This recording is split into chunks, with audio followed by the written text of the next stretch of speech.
বাঙালি মানেই পিঠাপুলি। বর্ষার সময় বাঙালিরা তেলেভাজা পিঠা খাবে না, তা কী করে হয়? এই পিঠাটাকে অনেকে তেলেভাজা বলে চিনে, অনেকে আবার পোয়া পিঠা নামেও চিনে। যে যেরকম নামে চিনেন না কেন, পিঠা কিন্তু একটাই। আসসালামু আলাইকুম, কেমন আছেন সবাই? আলহামদুলিল্লাহ, আমি ভালো আছি। আমার বাসায় ঝোলা গুড়টা ছিল না এই পিঠাটা তৈরি করার জন্য, যেহেতু ঝোলা গুড় দরকার, তাই আমার বাসায় ছিল আস্ত গুড়। সেই আস্ত গুড়টাকে আমি গরম পানির মধ্যে দিয়ে ছোলা গুড় তৈরি করে নিলাম।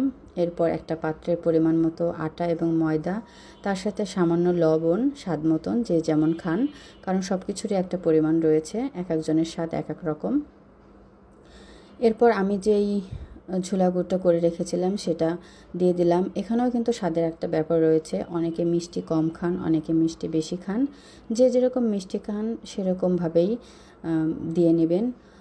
এটা কিন্তু চিনি দিয়েও তৈরি করা যায়, চিনি দিয়েও তৈরি করলেও কিন্তু খুব ভালো লাগে খেতে। তবে মিঠাইয়েরটা আমার কাছে একটু বেশিই ভালো লাগে, কারণ মিঠাইয়ের একটা আলাদা ঘ্রাণ রয়েছে, সুঘ্রাণ। আমার এই ঝোলা গুড়ের ঘ্রাণটা খুবই ভালো লাগে। তাই আমি বাসায় যেহেতু মিঠাই ছিল, তাই মিঠাই দিয়ে করলাম। যে যেটা খেতে পছন্দ করেন সেভাবেই তৈরি করে নেবেন।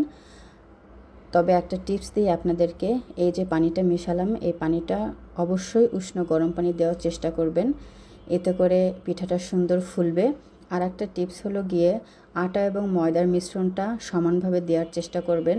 আমার বাসায় ময়দাটা একটু কম ছিল, তাই দেখা গেছে আমার আটার পরিমাণটা একটু কম হয়ে গিয়েছে। আটা ময়দা যেটাই ইউজ করেন না কেন, সমস্যা নেই। আর চালের যে গুঁড়াটা, সে চালের গুঁড়াটা একটু বেশি ছিল, তো বাজার থেকে আর কিনে আনা হয় নাই, অসুবিধে নেই। তারপরেও আমার পিঠাটা মাশাআল্লাহ খুব সুন্দর নরম হয়েছিল আর সুন্দর ফুলেও ছিল। এই তো প্রথম পিঠাটা আলহামদুলিল্লাহ দিয়ে দিচ্ছি তেলের মধ্যে। প্রথম পিঠাটা কিন্তু সবসময় দেখা যায় কি সুন্দরভাবে হয় না, কারণ তেলটাও প্রথম দিকে ওরকম পারফেক্ট থাকে না, কিংবা যেই কড়াইতে কিংবা যে সাঁচে পিঠাটা বানানো হয় সেই সাঁচটাও তৈরি থাকে না। তাই প্রথম পিঠাটা একটু অন্যরকম হলেও খেতে কিন্তু স্বাদ একটুও কম লাগে না।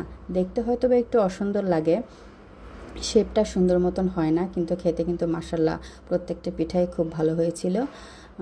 এর পরবর্তী পিঠাগুলো কিন্তু খুব সুন্দর হয়েছে দেখতে এবং খেতে। এই তো দেখতেই পাচ্ছেন আমার দ্বিতীয় পিঠাটা মাশাআল্লাহ কত সুন্দরভাবে ফুলে উঠেছে এবং দেখতেও খুব ভালো লাগছে, লোভনীয় দেখাচ্ছে। পিঠাগুলো মাশাআল্লাহ খেতে খুবই ভালো হয়েছিল, মিষ্টিটাও পরিমাণ মতো ছিল, খেতে খুব ভালো হয়েছে।